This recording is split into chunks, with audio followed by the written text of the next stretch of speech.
The CBS Radio Mystery Theater presents... Come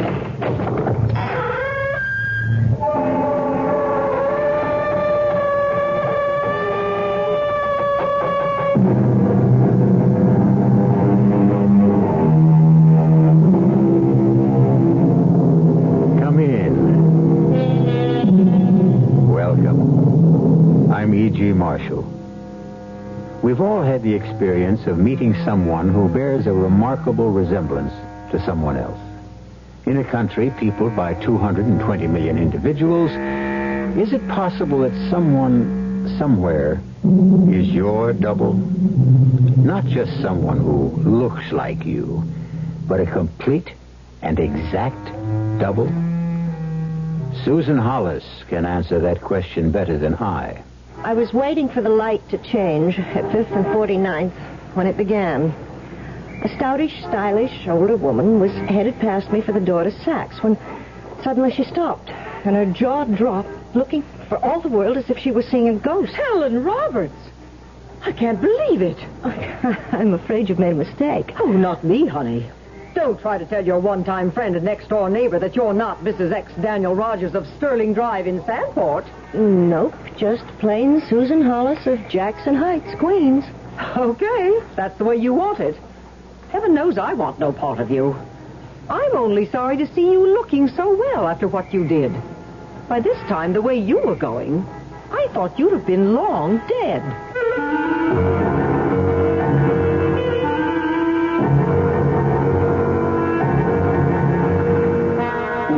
Our mystery drama, Double Exposure, was written especially for the Mystery Theater by Ian Martin and stars Kim Hunter.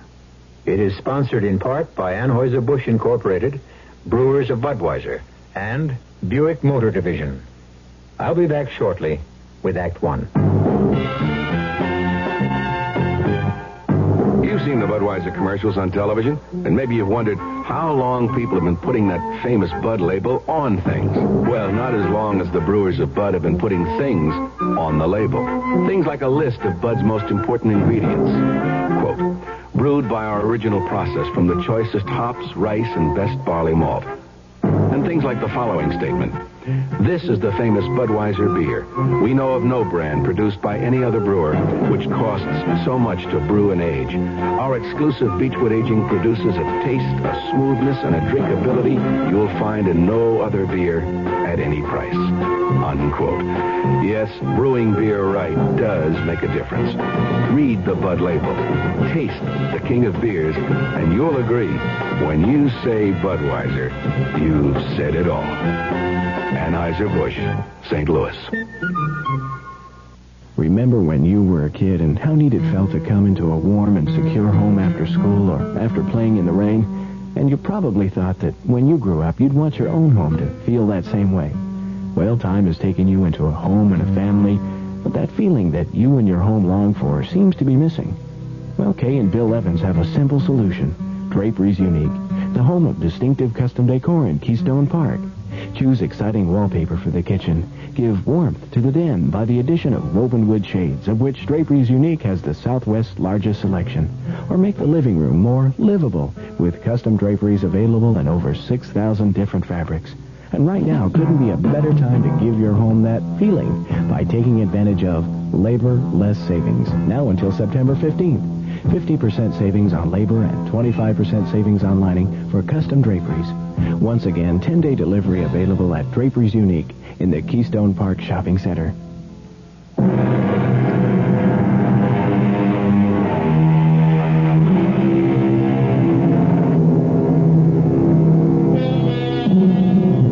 This is a tale of today, a search for a dark and clouded past.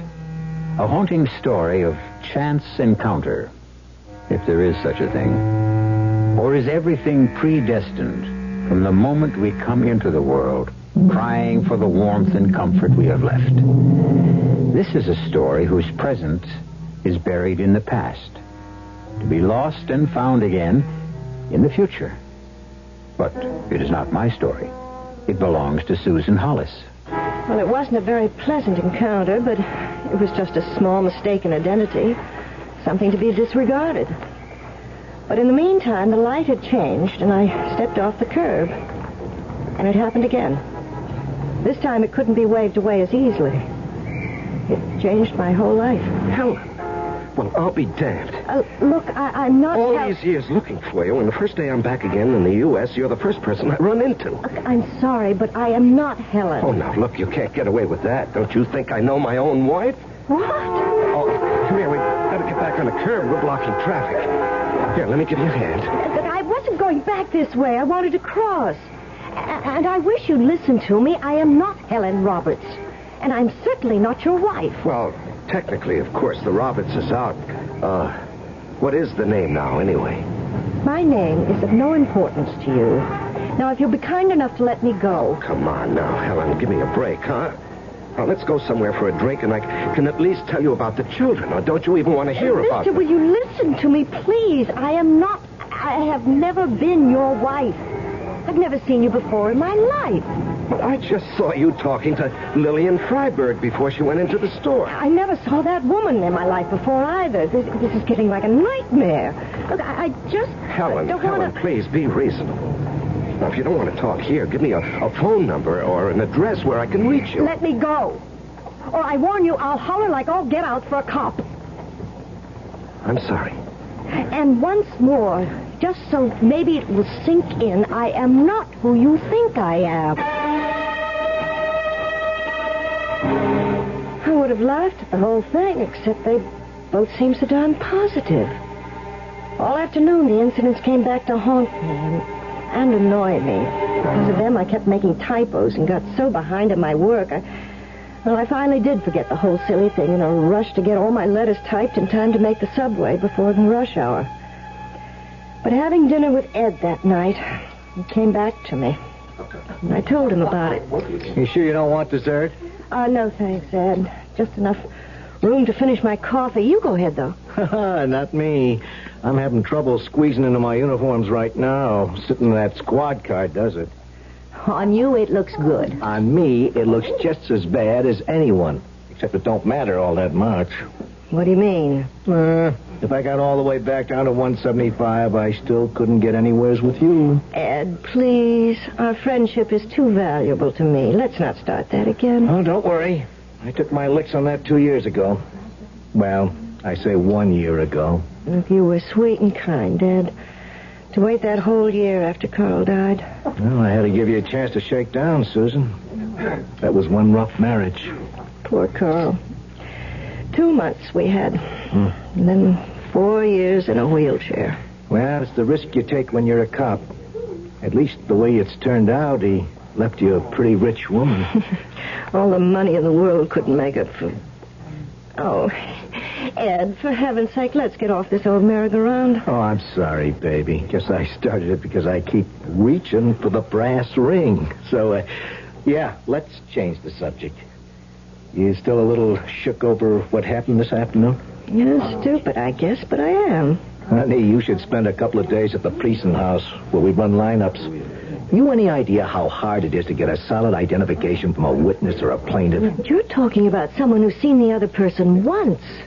These two people were a next-door neighbor and a husband. Whoever she is, boy, this woman has got to practically be my twin. It's fascinating. I'd love to see her just once. If I was you, I'd just leave it lay. Why? Well, maybe it's just I'm a cop and I smell things that ain't there. But, you know, you're worth a lot of dough. And you were in the papers. If anyone who could recognize me from that graduation picture would have to be psychic. But, I guess you're right. It's kind of a funny feeling knowing that somewhere around you have a double. But, I'll take your advice and put it out of my mind. Cheers.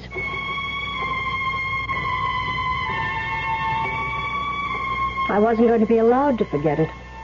Ed drove me home to that sad, ugly bottom floor of the two-family house which had held so many years of unhappiness for me. Hello? Good evening. Is this Susan Hollis? Yes. Who's talking, please? Now, please don't be alarmed, and please don't hang up. It's Dan Roberts.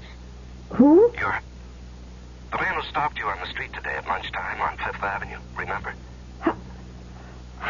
How did you find my phone number? Oh, the way the visiting fireman always forgets to do. I looked in the phone book. But how did you know what book to... And how did you know my real name? If it is your real name. It is. I have a good mind to report you to the police. Why, you must have been following me. Now, please, Miss... or Mrs. Hollis, or whoever you are, I'm a consulting engineer, not a private eye. Then how did you know how to find me? Well, I saw you bump into Lillian Freiberg just before I caught up with you. I followed her into the department store, naturally, and asked her if you'd given her the same story as me, and she said yes, that you'd claimed to be a Susan Hollis from Queens. Which now you know I am. So that ends Helen, it. I mean, Miss, or is it Mrs. Hollis? I don't think that's any of your business. All right, then, Susan, for want of something more polite, please. I want to see you again. I want to talk to you. Well, I don't.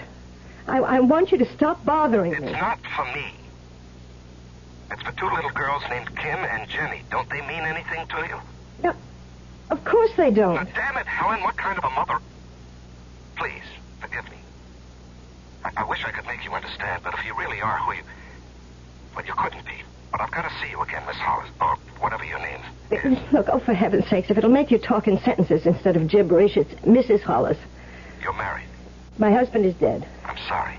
So am I. Now, may we say No, goodbye? I beg you, I plead with you. There are things I want to say to you, to explain. I can't do it over the phone. Can we meet again? May I meet you for lunch tomorrow at say, the Palm Room at the Park Plaza? You know, you're the most persistent man I've ever met. And I'm really not a prude, but I don't like pickups. I really don't see how you can get in much trouble at the Palm Room, do you? Well, it's a little outside my normal stamping grounds, but... Well, okay. But I'm a working girl, and my lunch hour's limited. Can we make it at 12:30 sharp? The coldness in my voice as I hung up was more than anything to cover the excitement I couldn't help feeling. I'd never been to the Palm Room. Also, I was intrigued. Intrigued by the mystery of the whole thing. And yes, admit it, Susan. Intrigued by his voice.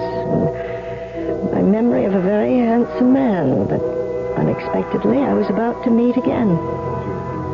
Well, here's to better reacquaintance. I'll just drink to acquaintance. Buy that? With pleasure. Now, I'm afraid I'm going to have to do quite a bit of talking. Well, I'm a good listener. Now, where to begin? Well... Do you have every credit card in that wallet? Well, most. When you travel as much as I do. Oh, here we are. Of course, these photographs were taken 7 years ago, but who would you say that woman is? Well, it isn't me, of course, but it could be. Oh, Lord, it could be. Helen, I suppose. Uh-huh. That's Helen. And these? Oh, how adorable. You, don't recognize them? No. I suppose these are your daughters. Yes. Well, they've changed quite a bit in 6 years, of course. But then, they looked like this. Well, the baby, it's difficult to tell. Well, she wasn't quite a year old, but Jenny... Oh, yes. Even then, quite a little lady. Mm-hmm. 3 years old. The day my wife walked out. Mr. Roberts, if you Just a moment. Now I will do the talking. A consulting engineer with a large firm has to do a great deal of traveling, particularly in his first years with the firm. Well, in the 5 years we were married, I was well aware of the fact that I was gone to Europe, to the Far East, South America, wherever I was sent for over half the time. Now, it's unfair leaving a young wife and later a mother alone for long periods of time in a suburban area, but, well, that was the nature of my job. And then came that terrible day I came back from Brazil. I was tired. The plane was way overdue, and I came home to an empty house. Empty, except for this. Oh, I really... Read it, please. Dan, I'm getting out just before you get home. I couldn't face it. It's all over. I'm going away and I won't be back. I guess it doesn't do much good to say I'm sorry. Helen. P.S. I'm leaving the kids. They'll be better off with you. And she dropped completely out of sight. Oh, I was mad at first. I made no attempt to trace her. I had to go to England on a job, so I sold the house and took the kids with me. They're still there. Except now I'm home again and looking for somewhere to bring them back to. And Helen? And Helen. With no luck till yesterday. But I'm not Helen. I'm someone else. However, I know a lot of policemen. Maybe I can help. What was the date she disappeared? April 14th, 1968. What? Is something wrong? What is it?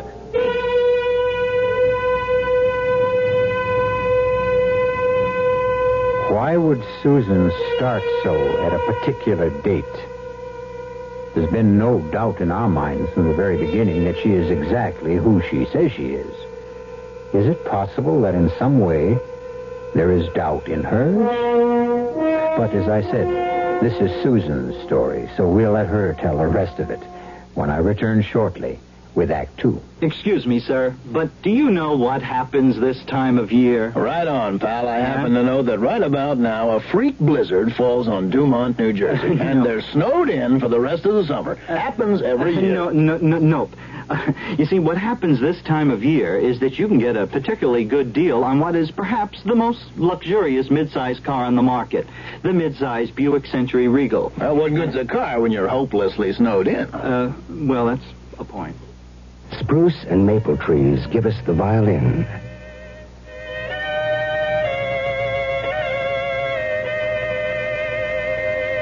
And if we don't stop burning them down, we'll have a little less music. We'll also have a little less lumber, a little less paper, a little less rayon, a little less alcohol, a little less maple syrup, a little less printing ink, a little less turpentine. A public service Charcoal. on behalf of the Forest Service, State Foresters, and the Ad Council.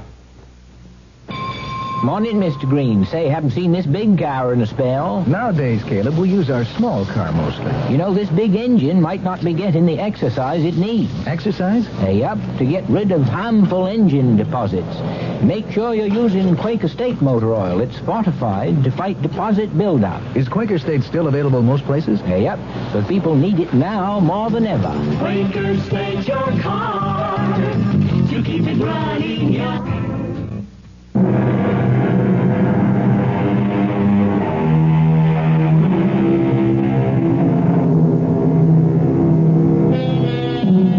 In the beginning, this was a simple case of mistaken identity. The only complication possibly being that both the identifiers seemed so positive, so unconvinced by Susan Hollis' claim that she was not Helen Roberts. Then, just at the moment when the more important of the two people, Dan Roberts, appeared to indicate he had been mistaken, Susan herself, hearing the date that Helen Roberts disappeared, has a strangely guilty reaction. What is it? Something wrong? What is it? Nothing. It's just you're mentioning the 14th.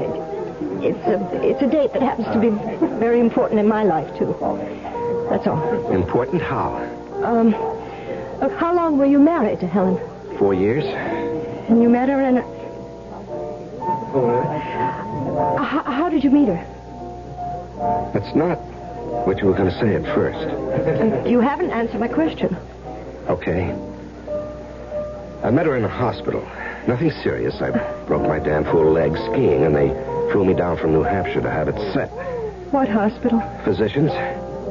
Why? Why all the questions, the interrogation? Look, I don't want to talk about it. As a matter of fact, I think I'll just skip lunch. Now, wait a minute. I brought you here to make a truce. Well, it's having that drink in the middle of the day. I'm not used to Now, it. what you need is some food, and here it comes. I really think I should leave. Will you do me one favor? Finish lunch with me. Food is what you need, and I promise we won't mention Helen or the past. What shall we talk about? Us. Just as if it was our first date, which I hope it is. Now, what I really mean is, I hope it's not the last.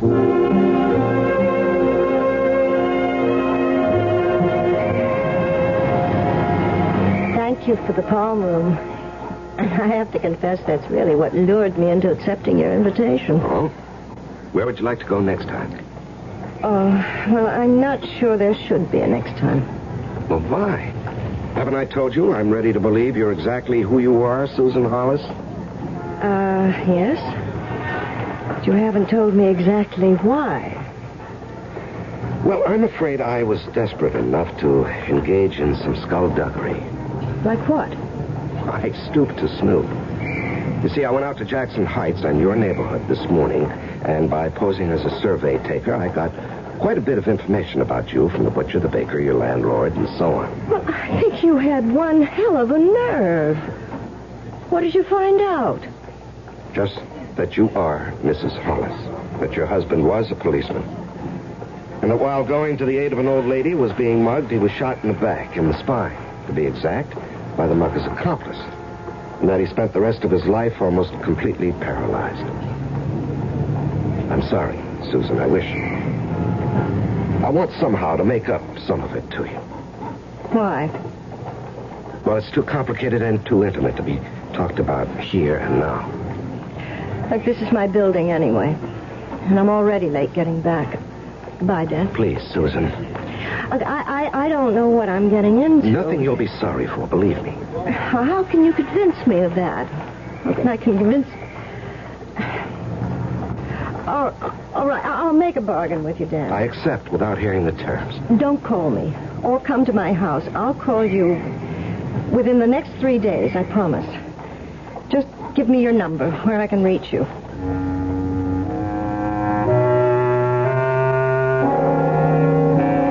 I still think it was a crazy thing to do, Susie. Oh, I should never have called you last night to tell you how he'd gotten my phone number. Well, that's why I trailed you today.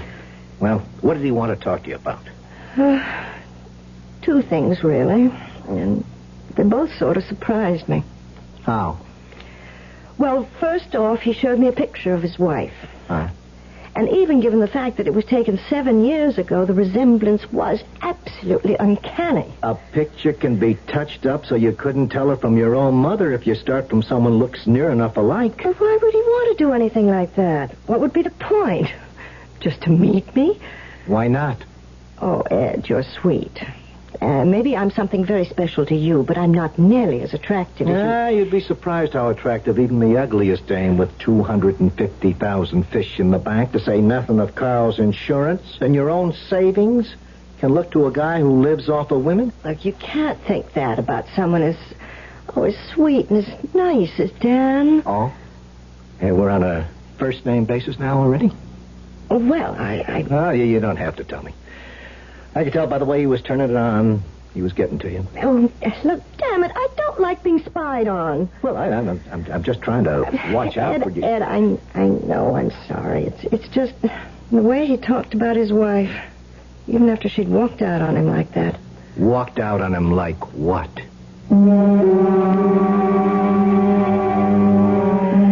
I sat down on the couch with Ed and told him everything that had happened. Everything except one thing, of course. He was a good listener. Finally, there wasn't any more to tell except my own side. And that I wasn't telling anyone, except Dr. Vane. Are you going to see him again? I don't know. If we do see each other, I'll be the one to decide. And if I do, I don't want to be followed. I'm going to make you mad, Susie. But till your Mr. Dan Roberts checks out A-OK with me, I'm keeping my big nose in this. Oh, Ed, you don't have to worry about me and fortune hunters. That money that Mrs. Westingate left to Carl when she died is in escrow. I'll never touch it. It was to make up for Carl being hurt and saving her from the mugging. It isn't my money. It's only being held till the lawyers and I decide on the best charity for it to go to. Your Mr. Roberts doesn't know that. So the next time I see him, if I ever do, somehow I'll try to let him know. You want to see him again, don't you, Susie? Yes. You really go for him in a big way, huh? I didn't say that. I've seen you hurt so bad once through nobody's fault. I wouldn't ever want to see you hurt again. Well, I'm sure Dan would never do anything like that. How can you be sure? Why did his wife run out on him? Where did she go?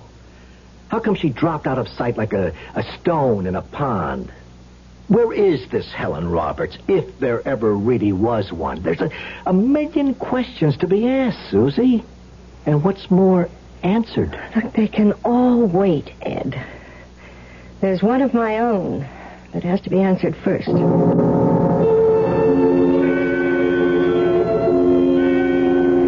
I'd made the appointment the moment I got back from lunch with Dan. Heaven knows I'd have made it for that same day, but Dr. Vane was out of town. It had to be tomorrow. Oh, how I wished it could have been my sweet old Dr. Chandler who treated me for the accident, but that dear, good benefactor was over 9 years dead. His secrets, if there were any, had to lie with Dr. Vane. I do remember you, Miss Ainsley. I'm sorry. Mrs. Hollis now, isn't it? Yes, that's right, Dr. Vane. Even though I was Dr. Chandler's assistant at the time, I don't know if you recall me. Oh, of course I do, vividly. Those were the days when I knew who so few people were, including myself. Terrifying thing, amnesia. Fortunately, yours was very short-lived. Well, I hope it was. I thought it was then. Does that mean you think you've been blanking out recently again? No, I mean, not exactly. What I really want to make sure of is... Is what, Mrs. Hollis? Is whether the results of that whack on the head I got were ever really cleared up. I mean, maybe Dr. Chandler's the only one who really could have told me. I don't know if you have the facts to answer me. I just pray to God you have. Well, we keep a record on all patients. Yours may take a little while to dig back to. Excuse me a moment.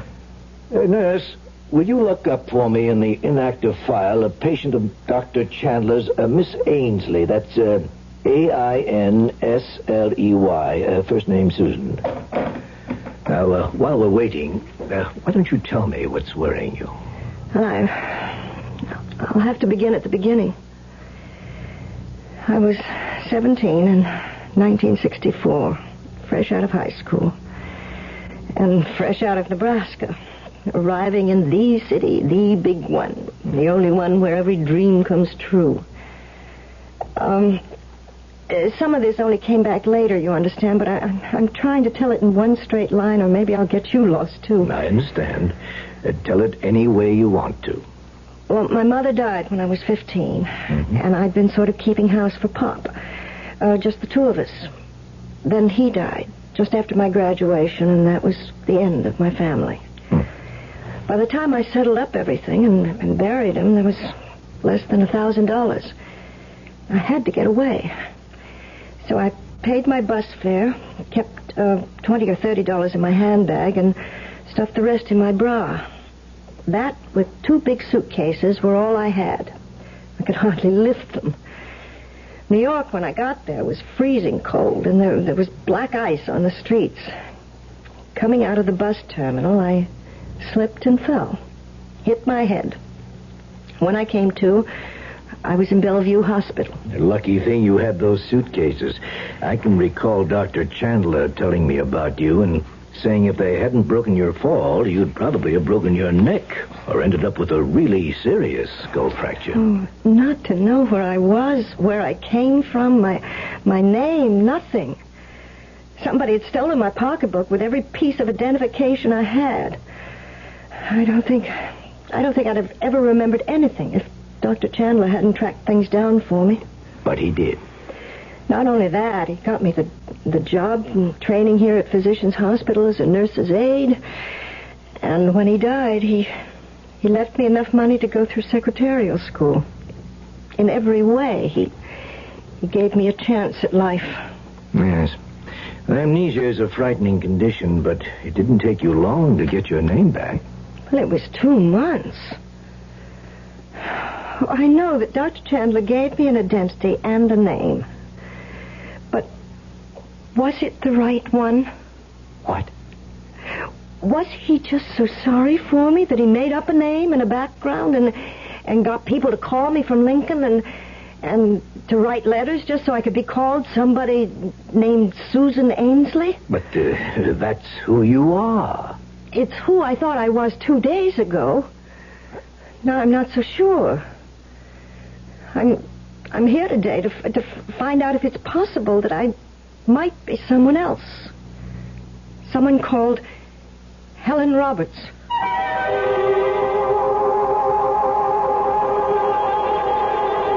Surprised? Or as is usual with good listeners, were you already ahead in this story as it unfolds, and at least half suspected this might be the case? Well, it will be up to the lady herself to tell you that when we return shortly with Act 3. Who knows how to help you solve your shopping problems? Your Better Business Bureau knows. I saw this perfectly darling mirror in the showroom, so I bought it. But when the truck came, they delivered this thing I never saw before. Now what am I going to do? Tell you what to do, madam. But who are you? I'm the man from the Better Business Bureau. Now, the first thing to do is to call the store manager and tell him what happened.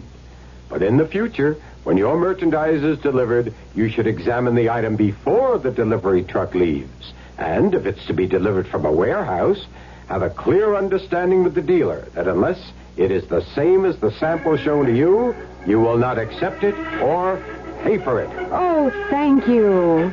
Just part of my job, madam, to help people with their shopping problems.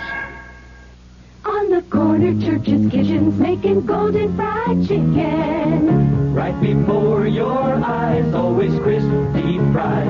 The way chicken should be fried. Golden crisp flavor, fresh in every bite. Drop by Church's fried chicken kitchen. The golden taste of Church's comes ringing through. Chicken was made to be deep fried, so crispy it crunches when you bite into it. Well, that's what Church's does. Deep fries your chicken right before your eyes till it's golden brown and golden crispy crunchy on the outside, moist and tender on the inside. Makes your mouth water just thinking about it. So what are you waiting for? Drop by Church's on your way home and pick up a box of the Crispy Lovers chicken. Your family will love you, and so will we. Drop by Church's fried chicken kitchen. The golden taste of Church's comes ringing through. The golden taste of Church's.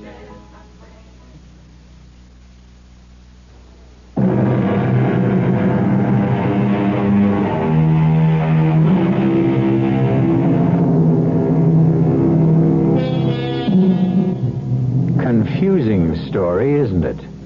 With all its twists and turns. But then, that's the fault of the young lady who's telling it.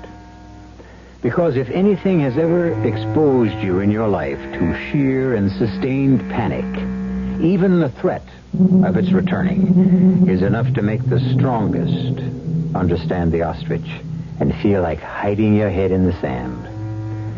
Susan, or Helen, or whichever she is, seems made of stouter stuff. I went on naturally to explain about Dan and who Helen Roberts was, while the nurse came with the folder. Dr. Vane listened without interruption. When I finished, he sat back. All right, Susan. Well, that's who you are. Now it's my turn. Amnesia is not a disease. It's a symptom, a byproduct of physical or psychological shock. In your case, a good solid bang on the noggin. What on earth would make you think you might be getting it again? Just because you and Helen Roberts worked as nurses' aides at physicians about the same time? No, not so much that. I should hope not.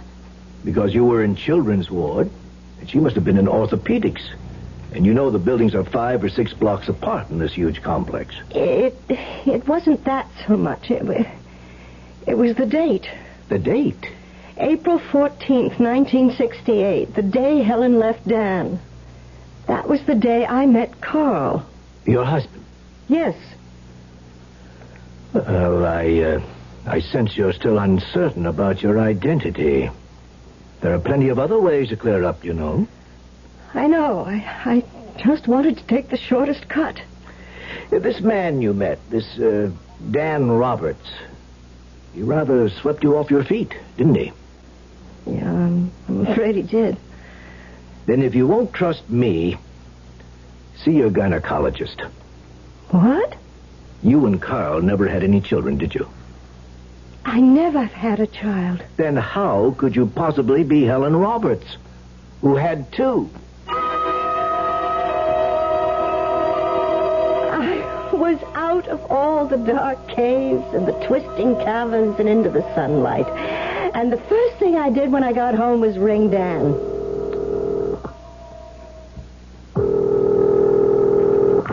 Hello?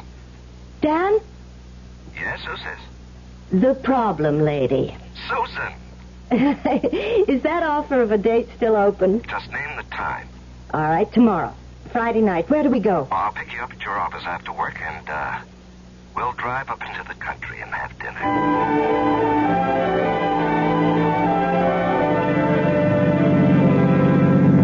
Oh, it was a heavenly evening, Dan. I haven't danced in years.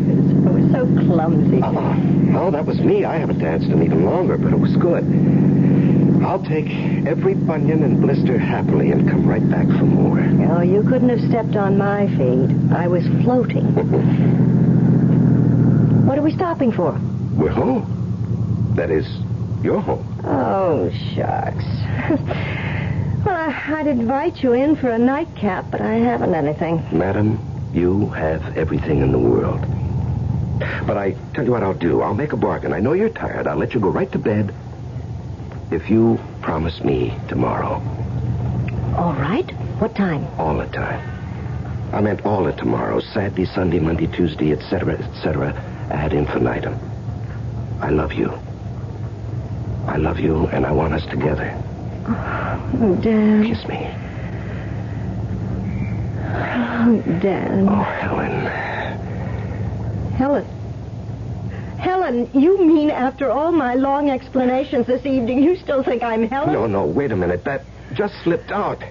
I don't know what I think. It's just that you look so like... No, Dan, no. That tears it. Don't you see it wouldn't ever work for us? No matter who you accept me as, you'd always be seeing Helen in me. And I won't. I can't be a substitute wife and lover. Goodbye. Helen, I mean, Susan, wait. Okay, buddy, just stay in the car. Now, get out of my way. Who do you think you are? There's the shield, Mr. Detective Sergeant Benton, New York Police. You heard the lady. Goodbye. Final. Now get in the car and drive.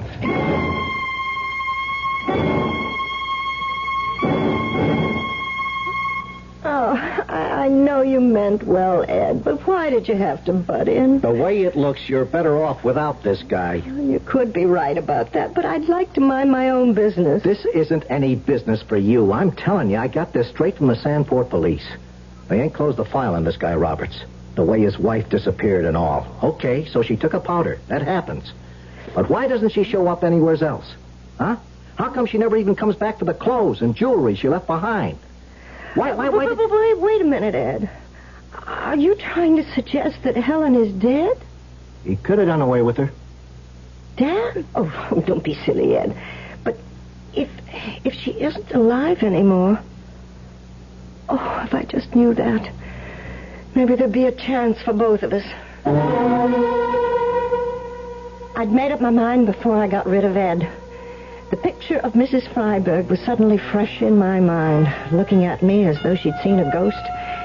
And I knew I had to talk to her. I took the 9 o'clock train to Sandport the next morning, looked her up in the book, and took a taxi to her house. It's the craziest, mixed-up thing I ever listened to. But I believe you, Susan Hollis. Well, with a birth certificate, driver's license, Social Security Oh, card... forget those, honey. They could be faked. I'll tell you why I believe you. I thought about it that day after I bumped into you this week. You couldn't have been Helen. Not in a million bunch of Sundays. Not the way you look. But I've seen a picture of her. We're practically double. You saw a picture of her the way she was before she ran out on Dan. But the way she was the last time I saw her. Nobody could come back from that to looking like you. When was the last time you saw her? Where? Oh, year and a half ago, 2 years ago. I went with some friends to an off-Broadway theater. There was a block right around the corner that's Frosty Row. You know, the men come down and pick them up by car or taxi. Helen was one of them. Oh, what a mess she was. She pretended not to know me. Said her name was Crystal White. I remember that name because it was such a stupid alias. And, oh, my dear, the way she looked. She was on drugs. I could tell. Oh, why did she run away from Dan, Mrs. Freiberg? Oh, the bored, the jaded suburban wife. Oh, this kind of routine was never for someone like Helen. You could have pushed a meat skewer through her ears and hit nothing. Nothing in her head but bells. And Dan married someone like that? I'll give Helen her due. She tried. Even the kids. But she just couldn't cut it. Dan being away so much didn't help. She started in with marijuana. I could smell it sometimes when I went over there. Then when Dan came home, I suppose she graduated to the hard stuff. Easier to cover up. Oh, and that damned Ernie. Ernie? Oh, he used to drive the delivery truck for High Hill Markets. Everybody takes from them around here. He was a pest. Tried to make all the housewives, and with that set of muscles and that wavy hair, I'll bet his score wasn't bad. I'm sure he was also peddling drugs. I know he was Helen's supply. Just as I know it was him she took off with that day. Oh, that poor, silly jerk. Does Dan know about this? Are you kidding? Everybody in this town loved Dan Roberts. Anybody who knew the truth about Helen, and there weren't many that did, they knew they'd get plenty from me if they let it out. You'd be surprised the goods that Lillian Freiberg has on folks in this town. I deal in real estate. But just to let Dan think she'd walked out on him and the children... The best thing that ever happened to him. And the best way to leave it. Well,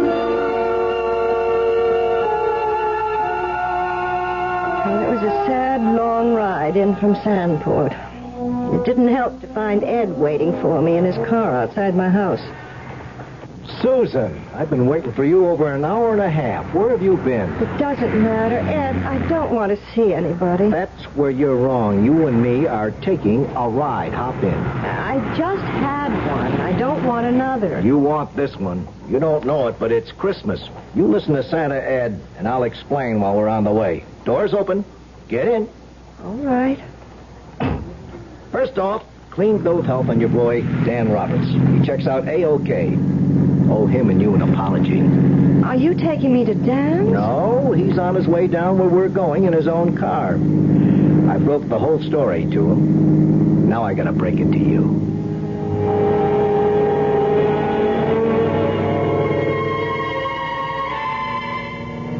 I could have saved myself the trip to Sandport. Ed and his boys, with the help of the Sandport police, had checked out that whole story.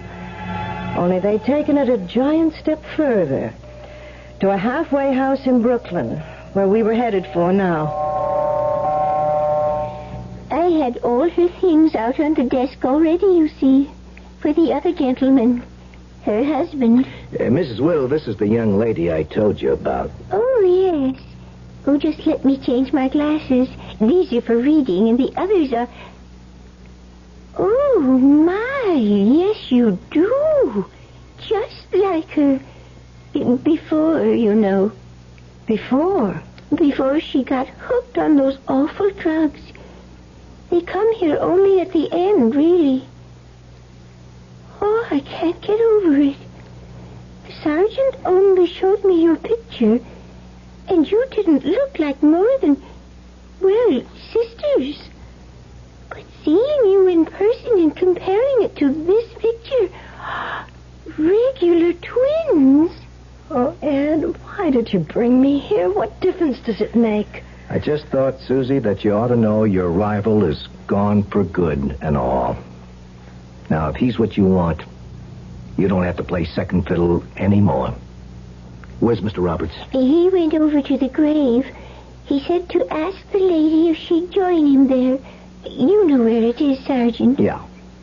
I'll show her where.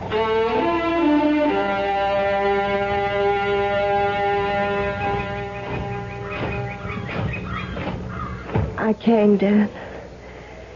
Mrs. Whittle said you wanted me to. I put some flowers on the grave. It looks so bare. Oh, Dan. What can I say? Thank God. What? You can say thank God for both of us. No, I'll change that. For all of us. Poor Helen. Oh, it's a terrible gift, but the best she could have given us. Oh, Susan. There's only one name now, only one woman, and she's not Helen. I can offer you total belief now. Will you accept it? Of course, Dan. And me. You will marry me, won't you? There's nothing to stand between us now. Well, there are 2 little girls in England. Who can't wait for me to give them a mommy of their own. And I can't wait to write them to tell them I found the perfect one. Because she's so like their own? No, because she's just the opposite of their own. She's her own woman, which Helen never was. I want her to be my woman. Oh, Dan. Oh, maybe we've both come home at last. To stay, Susan. To stay.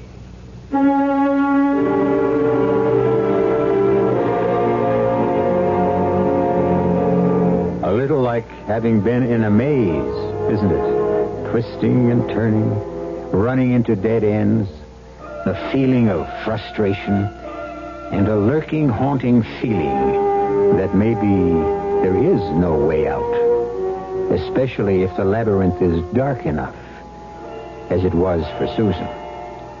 And Dan, for them, for all of us, when we do find the way out at last, how much brighter the day is. I'll be back shortly. Pardon me, miss. Uh-huh. Can you tell me what happens this time of year? Rhubarb reaches its peak. Nope. Muskmelon reaches its peak? No. Oh, does it in any way involve something reaching its peak? No, not really. Oh. What happens this time of year is that you can get a really outstanding deal on Buick's small but surprisingly elegant Apollo. And with what's happening to prices, you may never have a better chance to buy a Buick, huh? Hey, I know what happens. Yeah? The buzzards come back to Hinckley Ridge, Ohio. Oh. Uh-huh. I hadn't thought of that. Once upon a time, there came to pass a new law, and great changes came over the people. They were happy and busied themselves at work they enjoyed. They were kind to the earth, and it gave back to them. No one had to lock doors or put fences around their land. Everyone had enough to eat. The sick and the aged were cared for. The people stood proud and tall. In the land of make-believe, there were no poor. The Campaign for Human Development is working to make the same thing happen in our real world. Campaign for Human Development, United States Catholic Conference.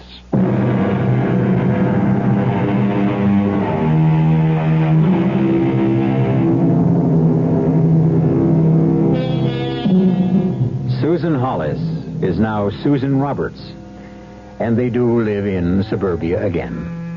As a matter of fact, Lillian Freiberg found them the house at a steal. Living in the city would have been very expensive anyway, because there are 3 children now. Susan brought him something even more than a new marriage and a new life. A brand new son. Our cast included Kim Hunter, Larry Haines, Joan Shea, and Sam Gray. The entire production was under the direction of Himan Brown. Now, a preview of our next tale. Go back. 21 years? Yes. I'm afraid. Afraid? Afraid to be young again? Afraid to have another chance, another lifetime? How would a thing like this work? You agree to go back for the express purpose of rectifying an unfortunate action that you committed under stress. You are given an opportunity to do it. And then, do I come back here to the present? That's That's difficult to say. You're going back there. Here won't happen for another 21 years. So, where here is going to be will depend on the new life you'd make for yourself. Radio Mystery Theater was sponsored in part by Buick Motor Division and Anheuser-Busch Incorporated, Brewers of Budweiser. This is E.G. Marshall inviting you to return to our Mystery Theater for another adventure in the macabre. Until next time, pleasant dreams.